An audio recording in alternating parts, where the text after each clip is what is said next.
talked to lots of business people about leadership, and there's a literature on leadership, but it's not a good literature. It's pretty shallow.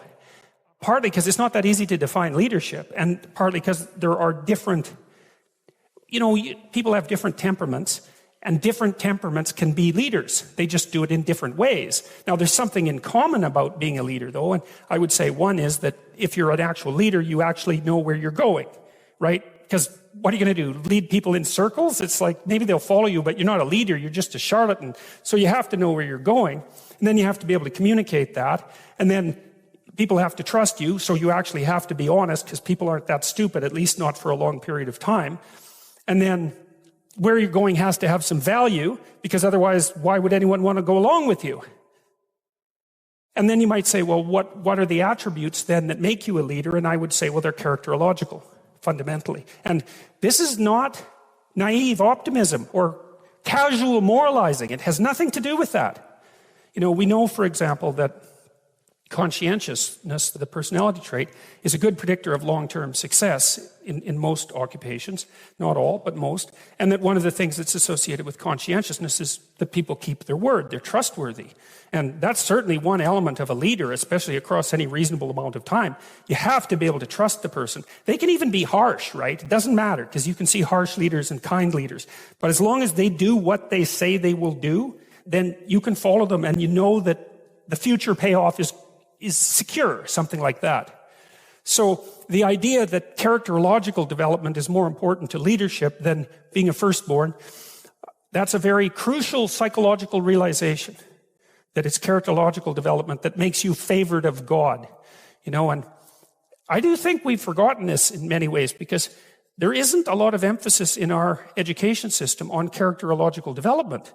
And that's very, very surprising to me. I think maybe it's partly because in our fractured society, we can't agree on what constitutes a reasonable characterological goal. So we just throw up our hands and don't educate our kids to any degree at all, especially in schools, about what an admirable person is like, or even let them know that, well, maybe you should actually try to be one, that that's actually the most important possible thing that you could learn, right?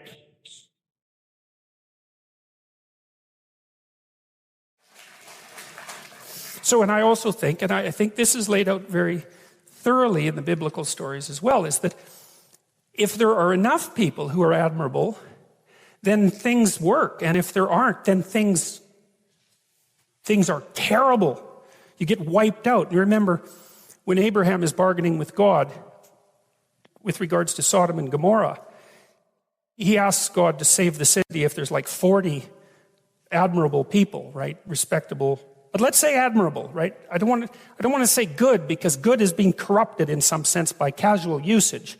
I mean admirable, noble people, right? I think Abraham bargains God down to like 10. If there's 10 of them in the city won't be destroyed. And that's not very many in a city. So there's an interesting idea there, which is that there doesn't have to be that many people in a group who have their act together. But 0 is the wrong number. And if it's 0, then we're seriously in trouble. And I think that goes along with the idea of the Pareto principle in economics too, which is that it's a small minority of people who do most of the productive work in any given domain. So a small number of properly behaving people might have enough of an impact to keep everything moving, and that might actually be true, but it can't fall below some crucial level. And I do think that we're in some danger of allowing it to fall below some crucial level, because our society seems to be at war in some ways against the idea of the individual and individual character per se. And I think that's absolutely catastrophic. That's part of the reason that I'm doing these biblical lectures. I think that I've known for a long time that the moral presuppositions of a culture are instantiated in its stories. They're not instantiated in its explicit philosophy. There might be a layer of explicit philosophy, and of course there is in the West, and a layer of explicit law, but underneath that there are stories. And there isn't anything under the stories except maybe behavior. That's so implicit, it doesn't even actually count. It's not a cognitive operation. And so these are the stories that are underneath our culture. So there better be something to them. That's what we hope. But more importantly, maybe we shouldn't toss them away without knowing what they mean, because if we toss them away, then we are throwing everything that we depend on away, as far as I can tell, and we will pay for it. We'll pay for it individually because we'll be weak. Because if you're not firm in your convictions, then someone else who's firm in their convictions, you're their puppet, like instantly. And then you're also the puppet of your own doubts, right? Because unless you have convictions, you're going to generate doubts like mad, because everyone does. And then the doubts will win, and you'll be paralyzed, because there'll be, 50% of you moving forward and 50% of you frozen stiff, and that'll be enough just to lodge you in place. Enjoy the big Peterson! These people that you're comparing yourself to, you don't really know very well. What that means is that you see their shiny outside, but you don't see the reality of their life. There's always people out there who are doing far better than you on pretty much anything you want to imagine.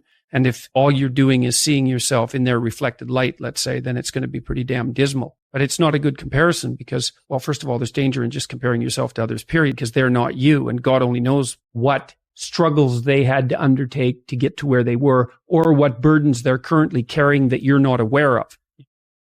But you can certainly contrast yourself with yourself. And that's a lot better. It is the only way. Well, it's also the only way of really measuring anything approximating proper improvement. You can actually tell when you're a little better than you were yesterday. Right. And you can actually do that. That's another thing that's so interesting about it, is that you can actually make yourself a little better in some way, pretty much, well, I don't know if it's at every moment, but you can certainly do it every day.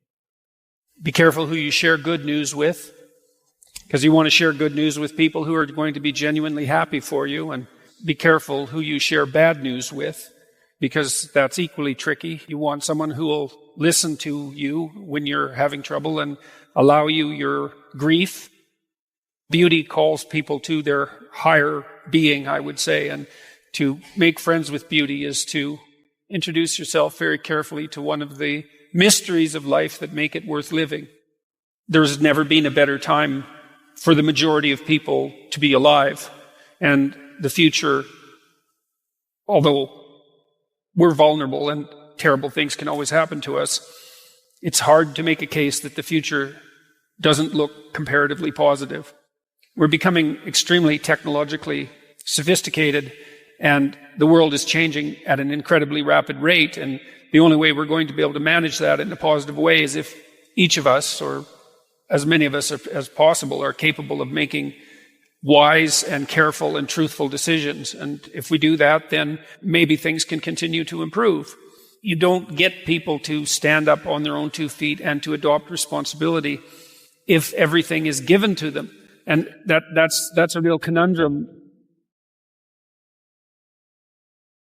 Maybe you're in California, see someone speeding down the road in a convertible Porsche, and you think, oh man, what a lucky bastard. And the truth of the matter is that he's thinking about wrapping his expensive sports car around the next cement pillar that he comes close to.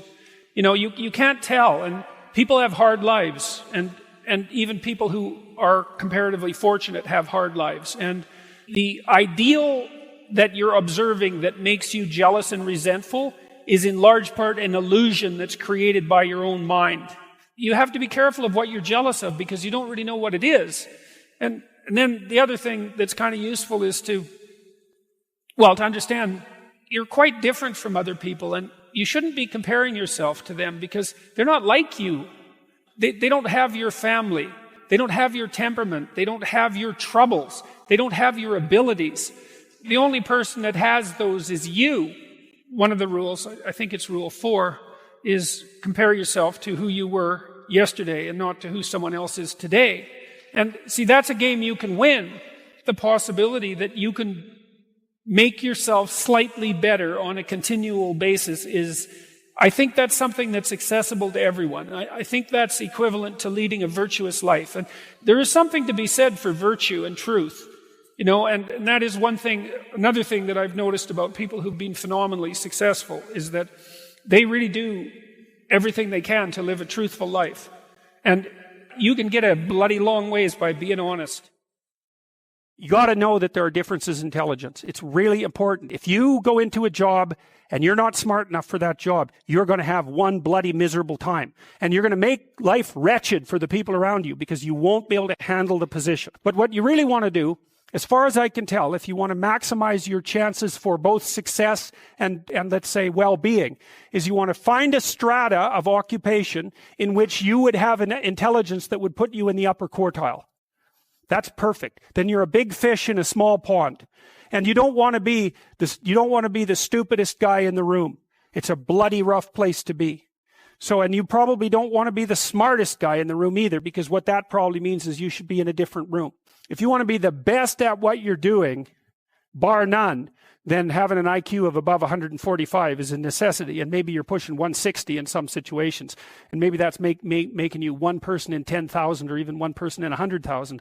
And then also, to really be good at it, you probably have to be reasonably stress tolerant and also somewhat conscientious. Why is it that smart people are at the top of dominance hierarchies? And the answer to that, in part, is because they get there first. Right? I mean, everything's a race, roughly speaking. And the faster you are, the more likely you are to be at the forefront of the pack. And intelligence, in large part, is speed. That's not all of it is. So if you're moving towards something difficult rapidly, the faster people are going to get there first. You're going to have to put some effort into your life. And you need to be motivated to do that. And so what are the potential sources of motivation? Well, you could think about them in the big five manner. You know, if you're extroverted, you want friends. If you're agreeable, you want an intimate relationship. If you're disagreeable, you want to win competitions. If you're open, you want to engage in creative activity.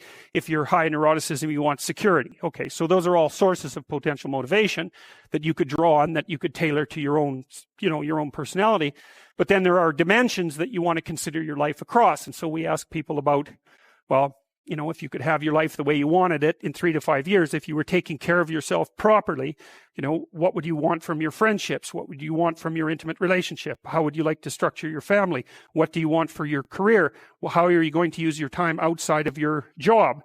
And how are you going to regulate your mental and physical health, and maybe also your drug and alcohol use? Because that's a good place to auger down. And that tangles in your incentive reward system. We talked about the dopaminergic incentive reward system, and that's the thing that keeps you moving forward. And the way it works is that it works better if it produces positive emotion when it can see you moving towards a valued goal. Okay, well, what's the implication of that? Better have a valued goal, because otherwise you can't get any positive motivation. Most creative people fail at producing their creative product and monetizing it.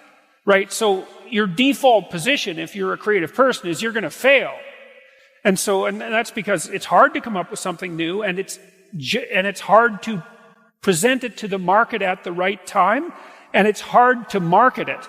Like, those things are really, really difficult. And so what successful entrepreneurs do is they just keep doing it over and over and over and over and over and over and over. And eventually, if they're fortunate, one of their ideas happens to hit the right place at the right time. Even if your idea is good, that doesn't mean it will be successful. There's so many things that have to be taken into account. So this is partly why persistence, and that's part of conscientiousness, is so useful. It's like persistence is helpful because it enables you to run many, many experiments. And you need to know that the baseline is failure. It's important, because otherwise you'll blame that on yourself. And some of that's useful because there's probably some things that you could improve about yourself, but it's very difficult to go from 0 to 1, I've dealt with lots of people who have anxiety disorders, And one thing about people who have anxiety disorders is they are not mysterious to me. It's no problem for me to understand why people have anxiety disorders, or why they're depressed, or why they have substance use problems. The mystery to me is always why people don't have all of those things at once, because everybody has a reason to be anxious. In fact, we have the ultimate reason to be anxious because we know that we're vulnerable and we know that we're going to die. And how you cannot be anxious under those circumstances is a great mystery. It's a massive mystery. And the same thing applies with regards to depression. And then the same thing applies to some degree with regards to drug and alcohol abuse. As I said last week, there's plenty of reasons to drown your consciousness in alcohol. That's for sure. We could refer to the aforementioned anxiety and depression, not least. And the sorts of drugs that people are prone to take are chemicals that take the affective edge off the tragedy of life. So back to the issue of fear. Abraham is self-conscious. That's what this commentary says. But the thing is he moves forward despite that. He's self-conscious and he knows the danger, but he moves forward despite that. And that's actually the appropriate response in the face of actual non-naive understanding of what constitutes life. Like if you're naive and you move forward, it's like, well, what the hell do you know? You know, there's no courage in naivety because you don't know what there is to stop you. You don't know what dangers you might apprehend. But to be aware of what it is that your problem is, so to be alert existentially, let's say, or to be fully self-conscious means that you're perfectly aware of your limitations and how you might be hurt. And then to make the decision to move forward into the unknown and the land of the stranger. Anyways, I would say that's one of the secrets to a good life. And I can say that really without fear of contradiction, I would say, because the clinical literature on this is very, very, very clear. What you do with people who are afraid and to some degree depressed, but certainly anxious, is you lay out what they're anxious about, first of all, in detail. What is it that you're afraid of? What might happen?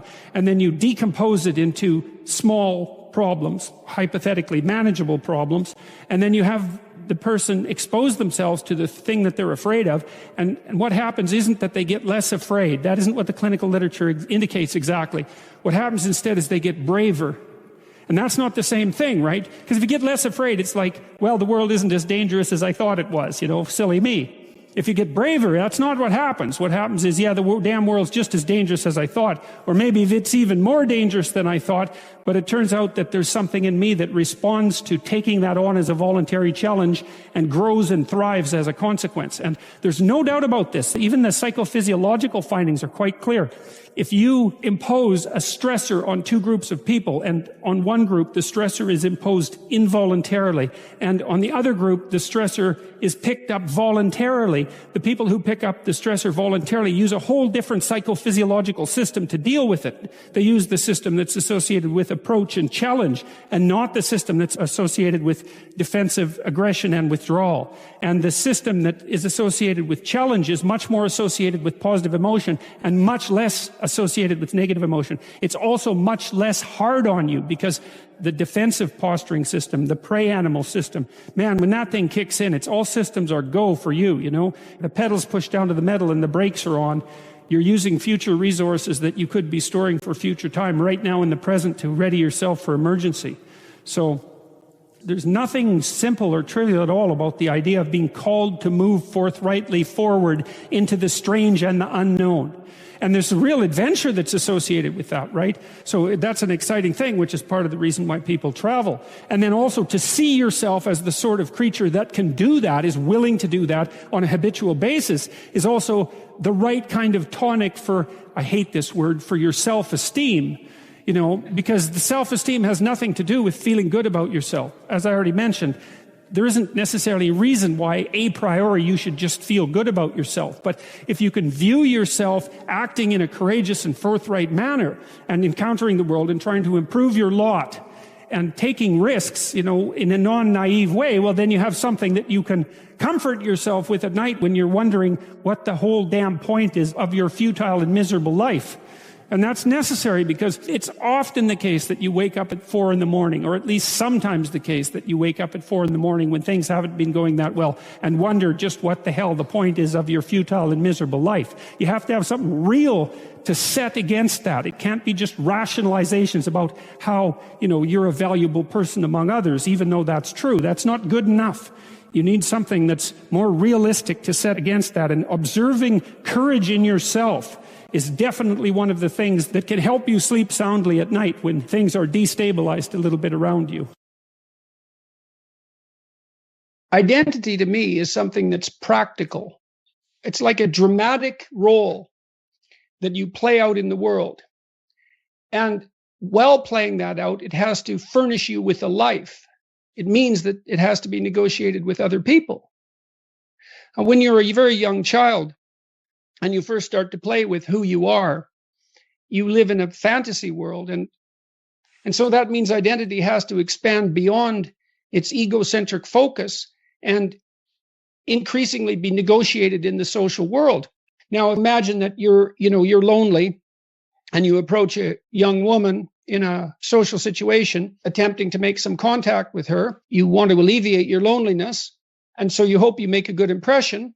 and you tell a joke, let's say in a relatively awkward manner, and you get rebuffed, then you're no longer where you control. You're no longer where you exercise control. And that brings up all sorts of specters immediately. It's like, well, why were you rebuffed? Well, maybe all women are to be despised. That's one theory. Maybe there's something deeply wrong with you. Maybe you're having an off day. Maybe it wasn't a very good joke. So when you don't get what you want, then a landscape of questions emerge, and those questions can resonate through different levels of your identity, from the trivial, oh, I told the joke wrong, to the profound, there's nothing desirable about me and I'll be alone for the rest of my life. It has to go through that period before you can emerge as a genuine individual, which means you have to know the rules of the game before you can break them. But not being able to abide by the rules is not anything like being a genuine creative individual. Those are not the same thing. And there's plenty of attempt to confuse the two things, because it's much better, if you can't follow the rules, to view yourself as a avant-garde revolutionary than as a failure. And it's not like I don't know that social molding crushes. Obviously, it crushes, and everyone feels that. These are existential problems. Everyone deals with the tyranny of culture and the fact that it does want you to be a certain way and not other ways, and those ways might not be in keeping with the deepest elements of your nature. Well, tough luck for you, because you're also the beneficiary of culture. And so you have to offer it your pound of flesh. Now, you shouldn't do that at the expense of your soul, but you shouldn't stay an immature child either.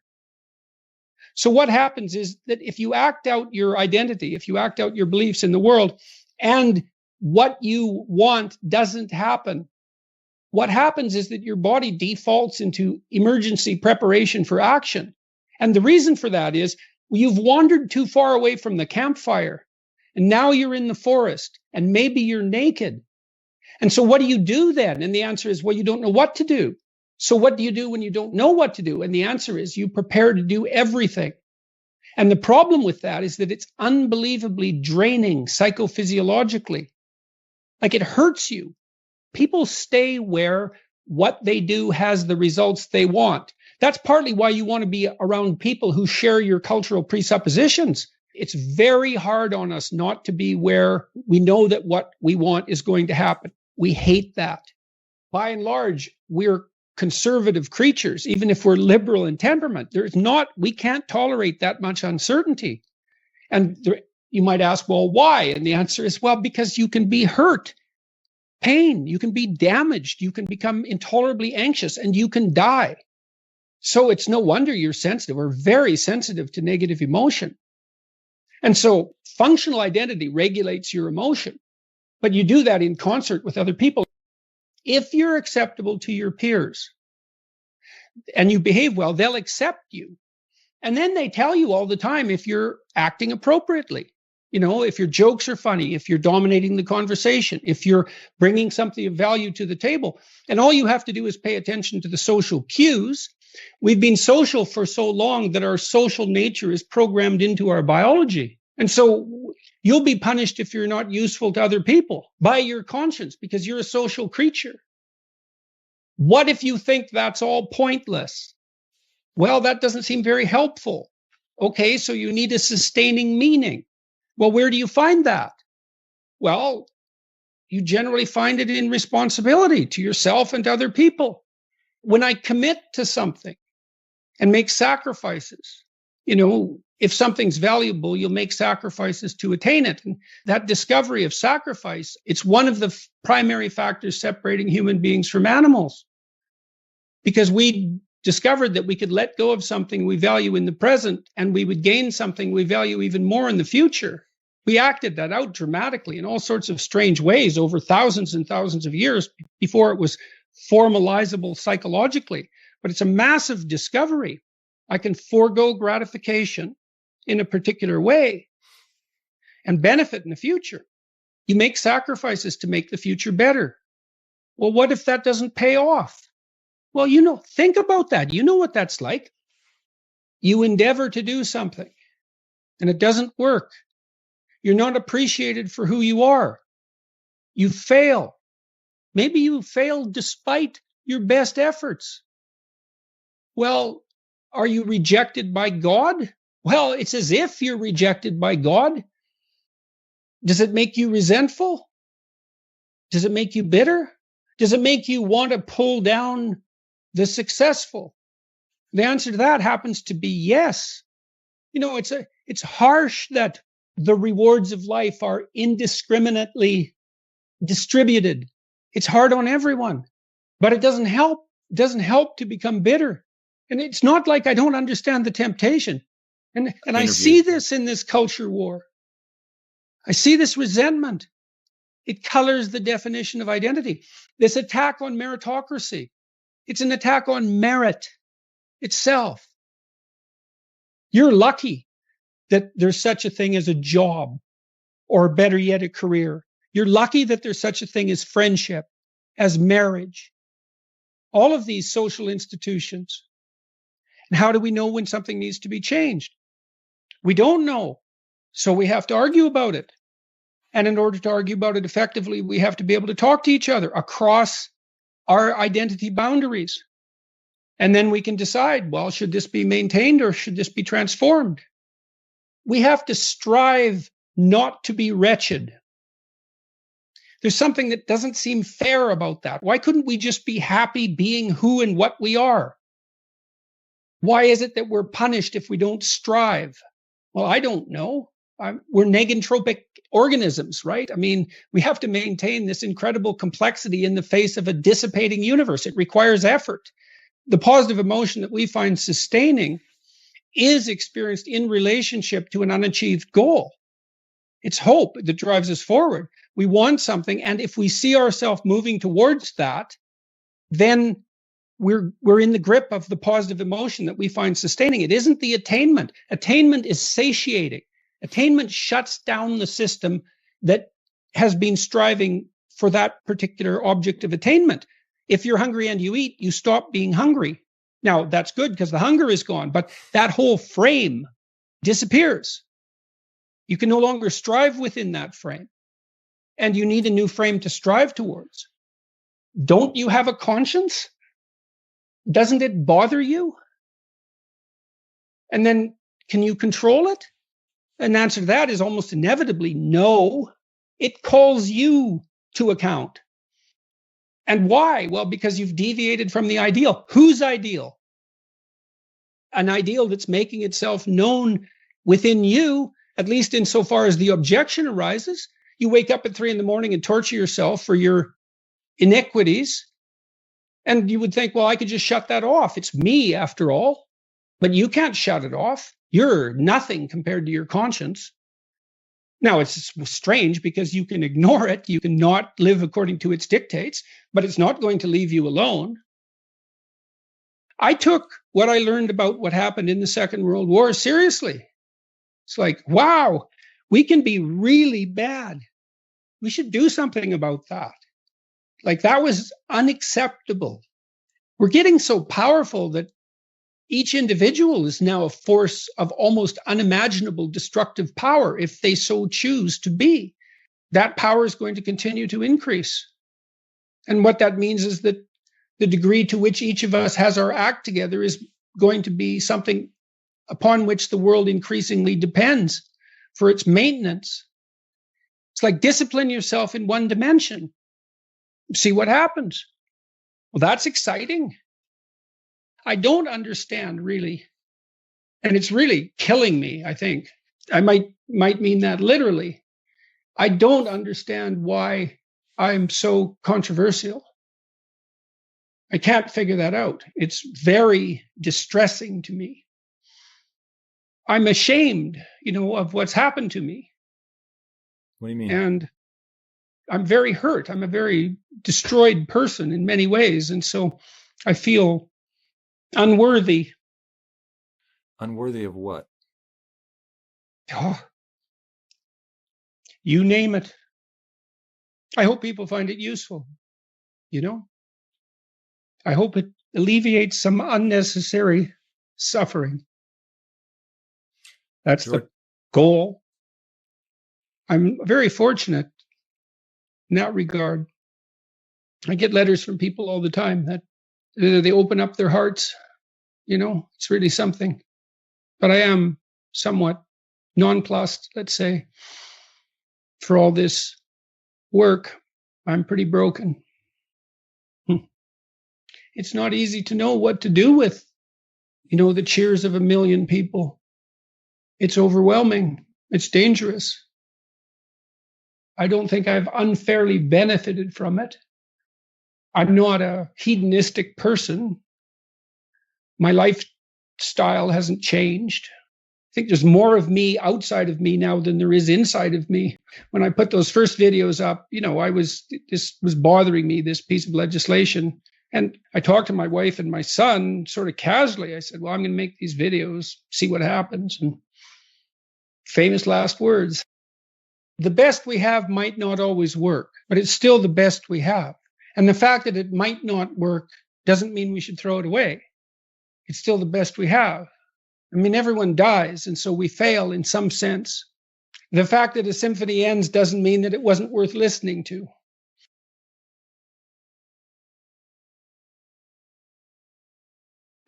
You're actually tougher than you think. You never knew that. And maybe you didn't want to take on the responsibility because, people play a role in their own demise, so to speak. When you had opportunity to go out and explore or withdraw because you were afraid, you chose to withdraw because you were afraid. So it's not only that you were overprotected often, it's that you were willing to take advantage of the fact that you were overprotected and run back there whenever you had the opportunity. So maybe you're a kid in the playground, right? And you're having some trouble with other kids. And in the back of your mind, I should deal with this myself. But you go and tell your mom and get her to intervene. And you know that that's not right. You know that you're breaking the social contract. But it's easier. And so that's what you do. You run off to an authority figure and hide behind the Great Father, right? Roughly speaking. Well, the problem with that is you don't learn how to do it yourself. So then you have to relearn it painfully when you're 40. So then you take people out. You say, well, what are you afraid of? Rank it from 1 to 10. So 10 is, make a list of 10 things you're afraid of. The thing you're least afraid of, we'll call number 10. So we'll start with that. Okay, well, I'm afraid of elevators. Okay, well, let's look at a picture of an elevator. Let's have you imagine being in an elevator. Let's go out to an elevator and let you watch the terrible jaws of death open, because that's how you're responding to it symbolically, right? And you're going to do that at the closest proximity you can manage. You find out, you go do that, it works. You're nervous as hell, especially from an anticipatory perspective. Shaking. You go out, you stop, you watch it happen, and you actually calm down. You do that 10 times and it no longer bothers you. Well, what you've learned that you didn't die. But more importantly than that, you've learned that you could withstand the threat of death. That's what you've learned. And then you move a little closer, and then you move a little closer, and then you move a little closer, and finally you're back in what's no longer the elevator from a symbolic perspective. It's a tomb, right? It's a place of enclosure and isolation. And you learn, turns out I can withstand that. And then you're much more together, much more confident. And that's often one of the things that often happens in situations like that. I've seen this multiple times, is that if you run someone through an exposure training process like that and toughen them up, they'll often start standing up to people around them in a way they never did before. Sometimes people are bullied because they can't fight back. This can happen to people who are weaker physically than their opponents. This is one of the most common reasons for the bullying experienced by children. Even the toughest of 6-year-olds is no match for someone who is 9. A lot of that power differential disappears in adulthood, however, with the rough stabilization and matching of physical size, with the exception of that pertaining to men and women, with the former typically larger and stronger, particularly in the upper body, as well as the increased penalties, generally applied in adulthood to those who insist upon continuing with physical intimidation.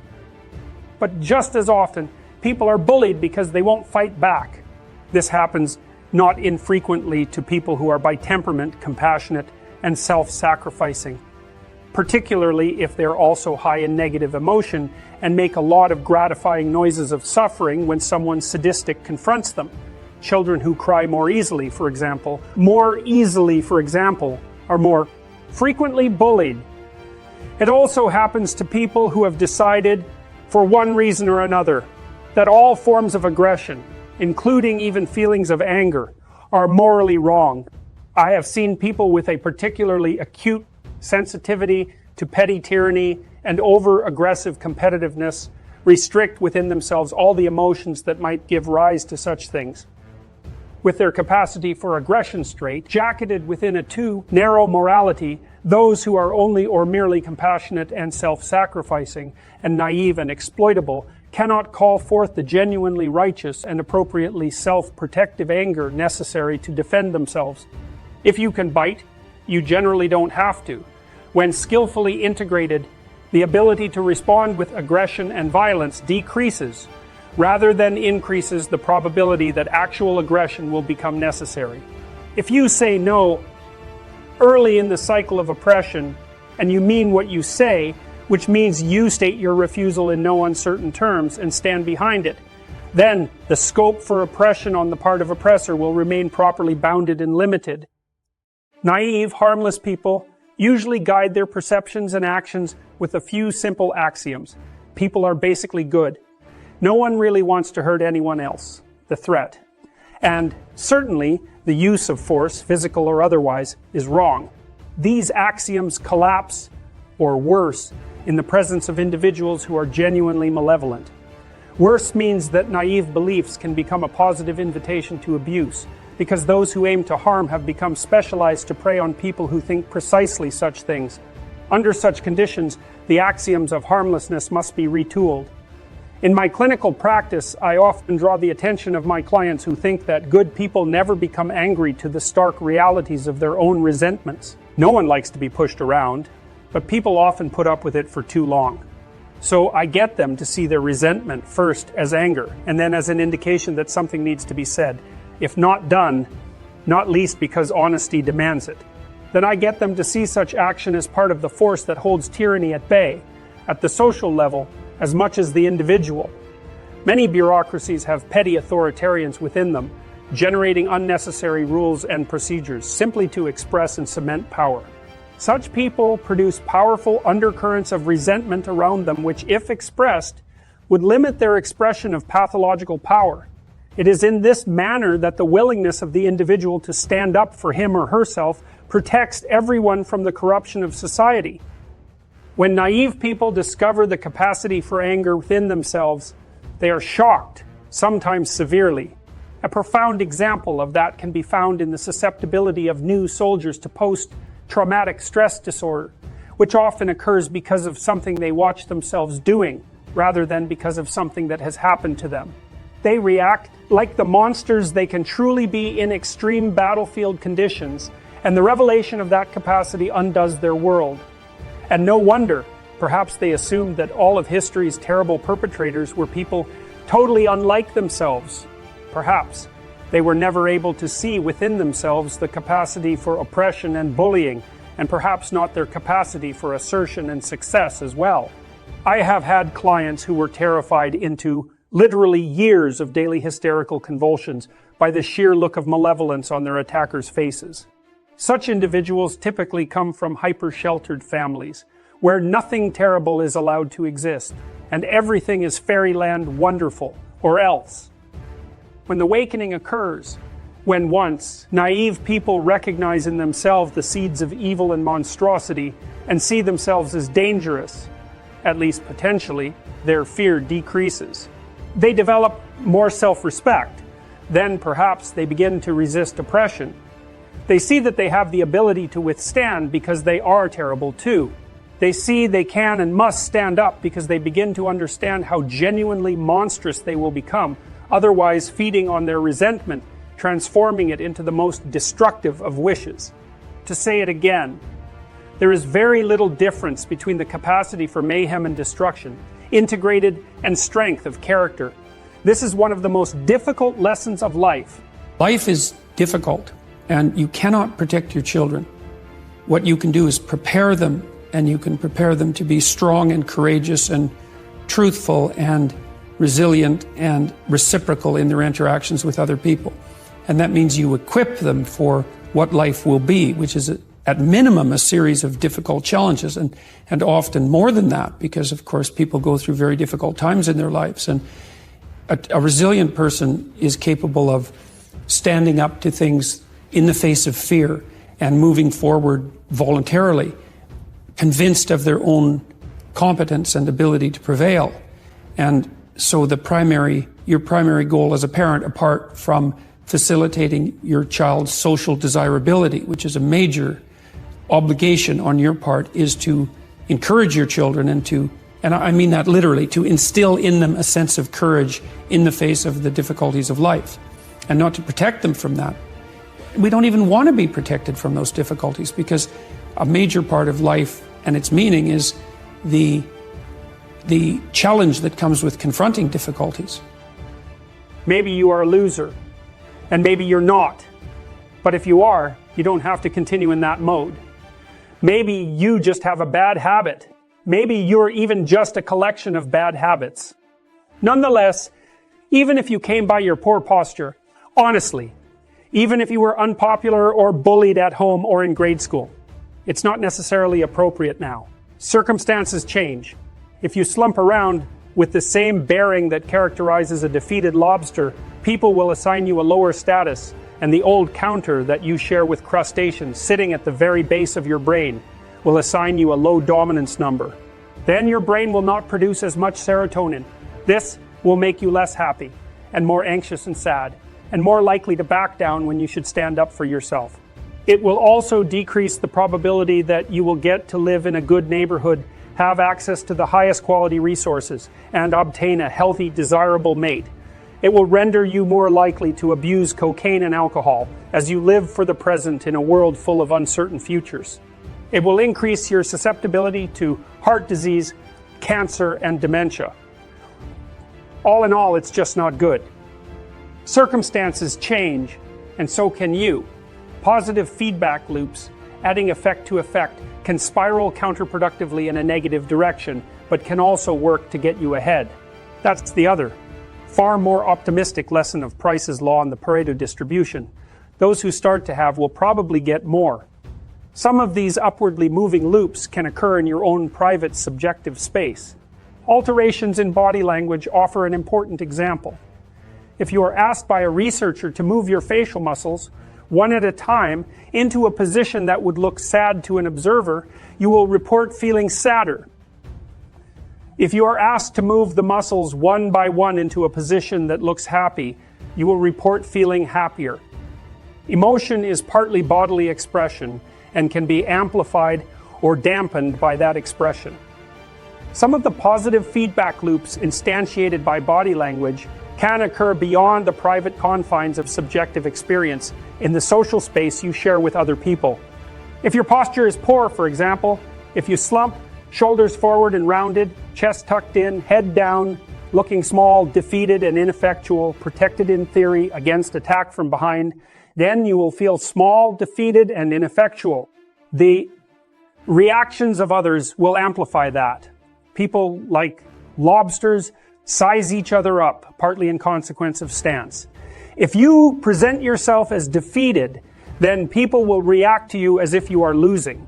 If you start to straighten up, then people will look at and treat you differently. You might object. The bottom is real. Being at the bottom is equally real. A mere transformation of posture is insufficient to change anything that fixed. If you're in number 10 position, then standing up straight and appearing dominant might only attract the attention of those who want, once again, to put you down. And fair enough, but standing up straight with your shoulders back is not something that is only physical, because you're not only a body. You're a spirit, so to speak, a psyche. As well, standing up physically also implies and invokes and demands standing up metaphysically. Standing up means voluntarily accepting the burden of being. Your nervous system responds in an entirely different manner when you face the demands of life voluntarily. You respond to a challenge instead of bracing for a catastrophe. You see the gold, the dragon hoards, instead of shrinking in terror from the all-too real fact of the dragon. You step forward to take your place in the dominance hierarchy and occupy your territory, manifesting your willingness to defend, expand, and transform it. that can all occur practically or symbolically as a physical or as a conceptual restructuring. To stand up straight with your shoulders back is to accept the terrible responsibility of life with eyes wide open. It means deciding to voluntarily transform the chaos of potential into the realities of habitable order. It means adopting the burden of self-conscious vulnerability and accepting the end of the unconscious paradise of childhood, where finitude and mortality are only dimly comprehended. It means willingly undertaking the sacrifices necessary to generate a productive and meaningful reality.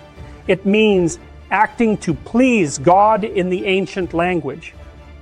To stand up straight with your shoulders back means building the ark that protects the world from the flood, guiding your people through the desert after they have escaped tyranny, making your way away from comfortable home and country, and speaking the prophetic word to those who ignore the widow and children. It means shouldering the cross that marks the X, the place where you and being intersect so terribly.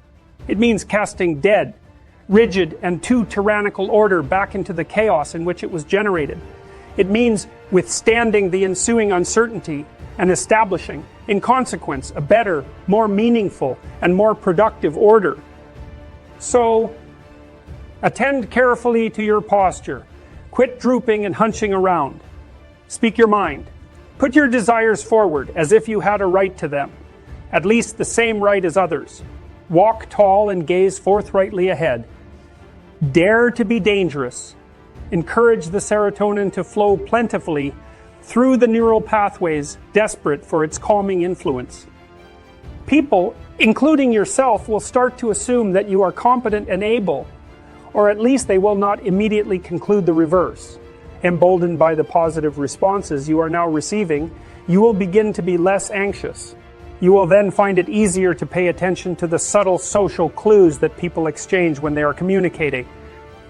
Your conversations will flow better, with fewer awkward pauses.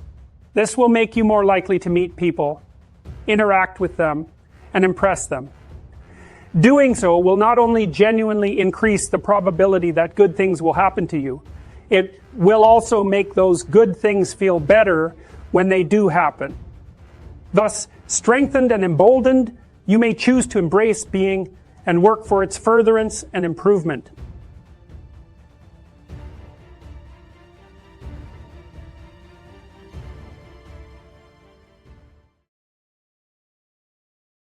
This is the Peter Pan story, roughly speaking. Peter Pan is this magical boy. Pan is the god of everything, roughly speaking, right? And so it's not an accident that he has the name Pan. And he's the boy that won't grow up. And he's magical. Well, that's because children are magical. They can be anything. They're nothing but potential. And Peter Pan doesn't want to give that up. Why? Well, he's got some adults around him, but the main adult is Captain Hook. Well, who the hell wants to grow up to be Captain Hook? First of all, you've got a hook. Second, you're a tyrant. And third, you're chased by the dragon of chaos with a clock in its stomach, right? The crocodile. It's already got a piece of you. Well, that's what happens when you get older. Time has already got a piece of you.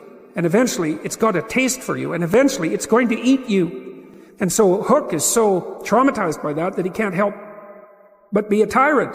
And then Peter Pan looks at traumatized Hook and says, well, no, I'm not sacrificing my childhood for that. So that's fine, except he ends up king of the Lost Boys. In Neverland, well, Neverland doesn't exist, and who the hell wants to be king of the Lost Boys?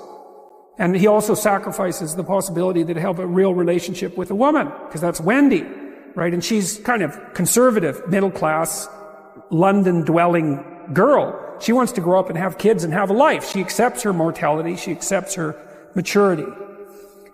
Peter Pan has to content himself with Tinkerbell. She doesn't even exist. She's like the fairy of porn. She doesn't exist. She's the substitute for the real thing. But the dichotomy that you're talking about is very tricky because there's a sacrificial element in maturation, right? You have to sacrifice the pluripotentiality of childhood for the actuality of a frame.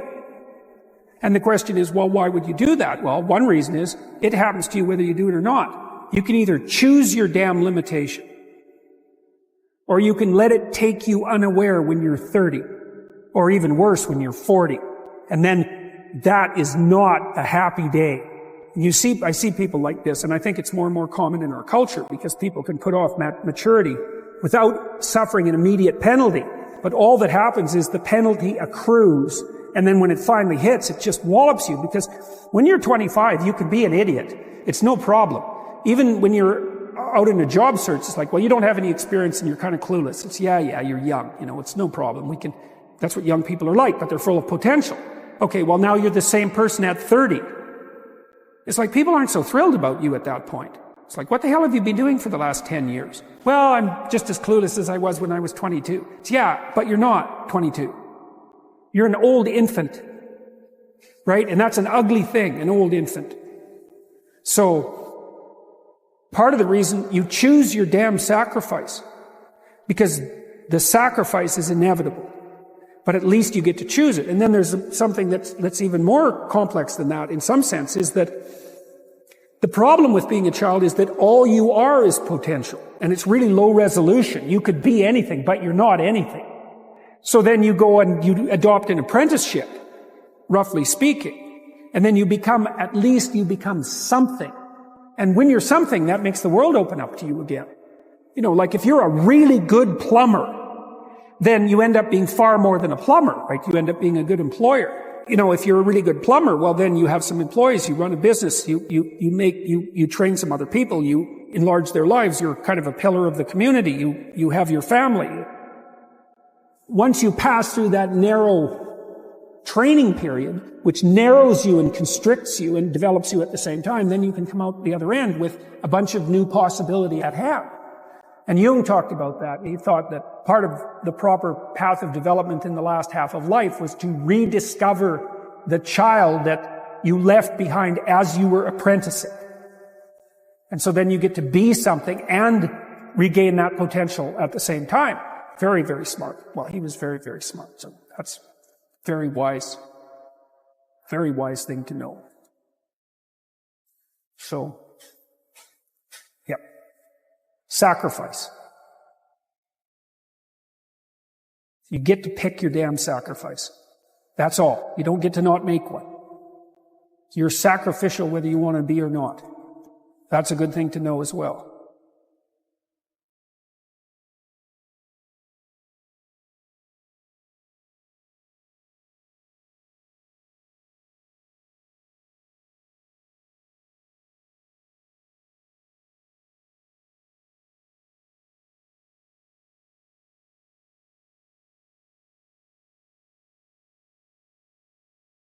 You lose friends. Well, you're going to lose the friends who don't want the best for you. Those are the friends you want in 10 years? I mean, you lose friends. Well, maybe you gain new friends. Maybe you gain better friends. Or maybe, miracle of miracles, your friends pick up their mess too and move forward. Maybe not. And I'm not naively optimistic about such things. But you have to contemplate the price you pay for inaction. And this is something I did with my clients all the time. It's like, well, I don't want to change jobs. Well, no wonder.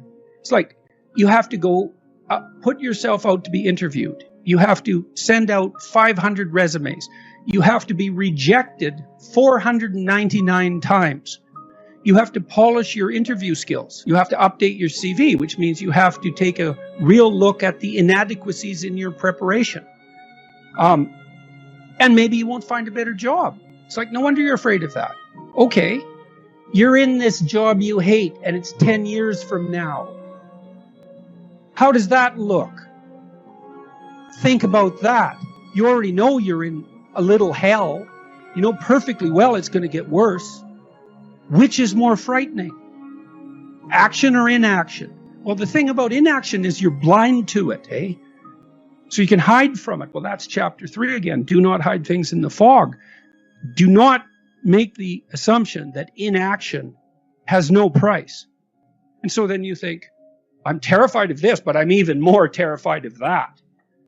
And, people have asked me, for example, I suppose why I was willing or am willing to engage in the troublesome process of objecting when I think something isn't going well. Well, it certainly doesn't hurt to be in physical good physical condition so we can walk through it.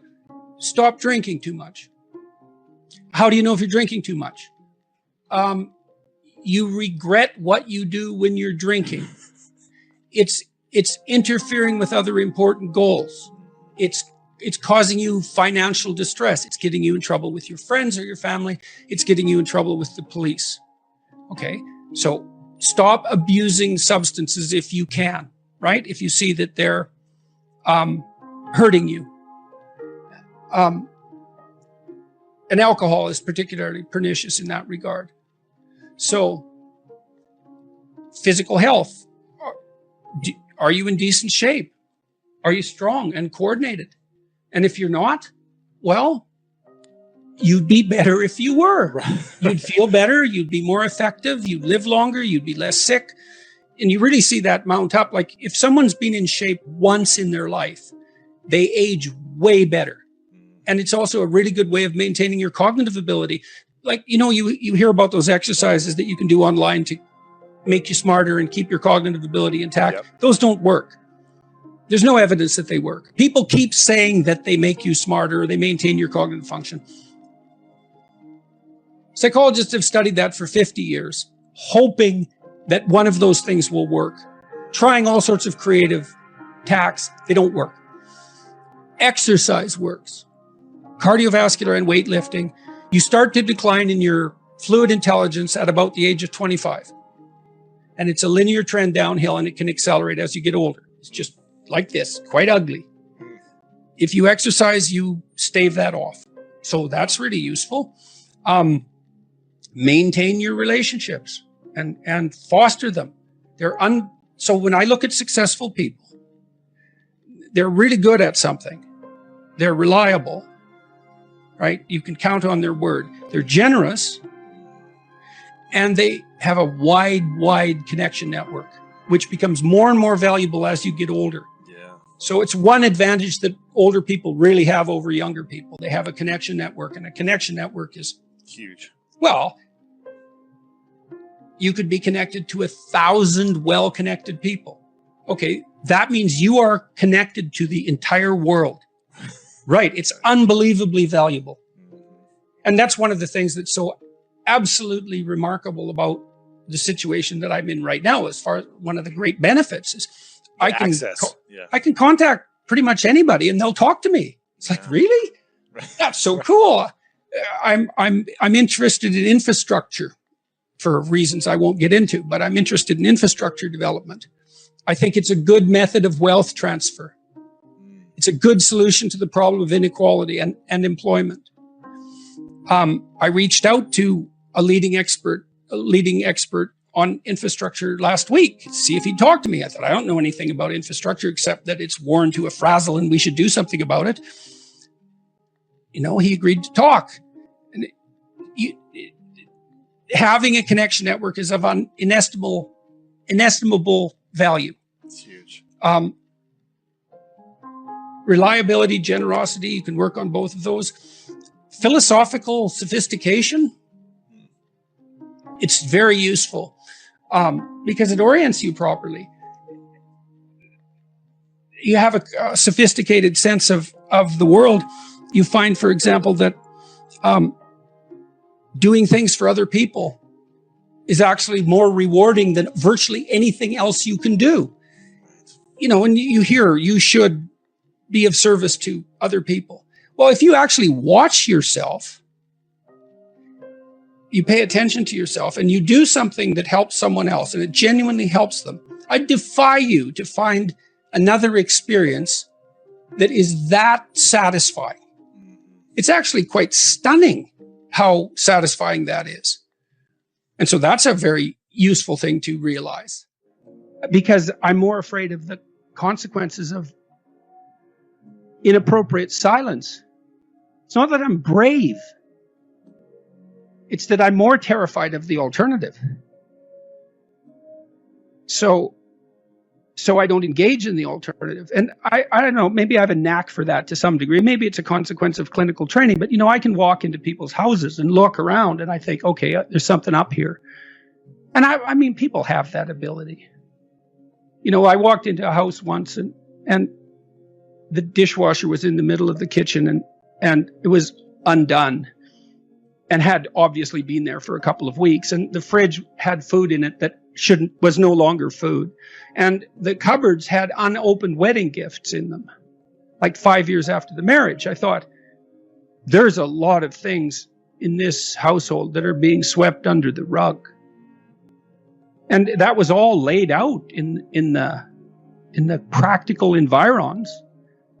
It's like they hadn't negotiated who was responsible for cleaning the fridge.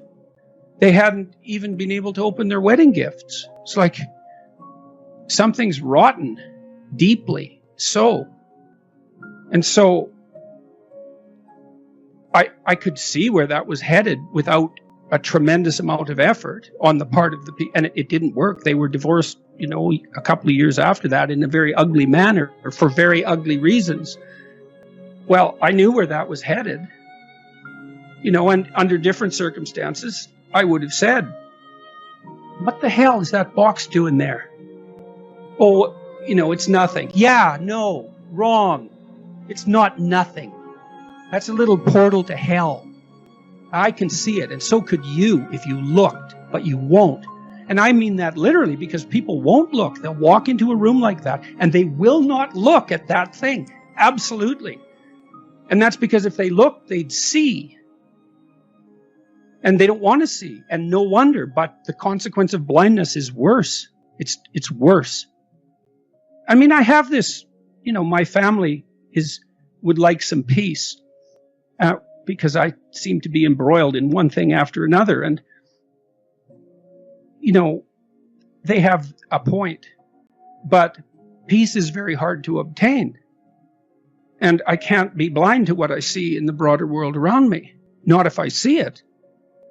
If I see it, it's like, there it is. I'm going to say something. Well, I would say by reminding yourself that life is short, that'll add a sense of urgency. By noticing, I calculated, I don't know, when my parents were in their 70s, 60s perhaps, I usually saw them about once every 2 years. We communicate a lot more than that, but we live a long ways apart. So I calculated, well, my dad's probably going to live till his mid-80s or late, somewhere in there. And he's 70, let's say. I'm going to see him 40 more times. It's like, okay, 40 more times. That's urgent. So you better get it right, because you don't have it. You don't have that many opportunities. It's the same when you're formulating relationships in your adolescence, late adolescence, and early adulthood. You don't have that many experiments to run. And you get old a lot faster than you think. So attention is an underrated faculty. It's not the same as thinking. It's watching, to see what's there in front of your eyes, and to guide yourself as a consequence of what you perceive. It's the faculty that transforms thought if you let it. So, and your conscience alerts you as well. Tick, tick, tick. You're wasting time. And very few people are happy with that. Some are burdened by it more than others, but virtually no one escapes that voice of conscience. I suppose to some degree that's the willingness not to engage in self-deception. Chapter 3 in Beyond Order is about that. People don't really repress the things they don't want to face. They just fail to unpack them. Like maybe you're on YouTube regularly, and every time you shut the computer off, you feel somewhat disgusted. But you don't pay any attention to that for a while, for 2 years. But then you decide you're going to pay attention. And then you find out, well, the reason you're disgusted is because you're wasting your life and you know it. And that disgust is indicating that. But unless you attend to the disgust and unpack it, let it reveal itself as informative, you don't know what the message is. You just have a sense of disquiet. It's not easy to transform that sense of disquiet into an actionable plan. And often you have to talk to someone about it as well. You have to discover. So it's not like you're repressing the emotion exactly. It's that you don't undergo the difficult process necessary to unpack it.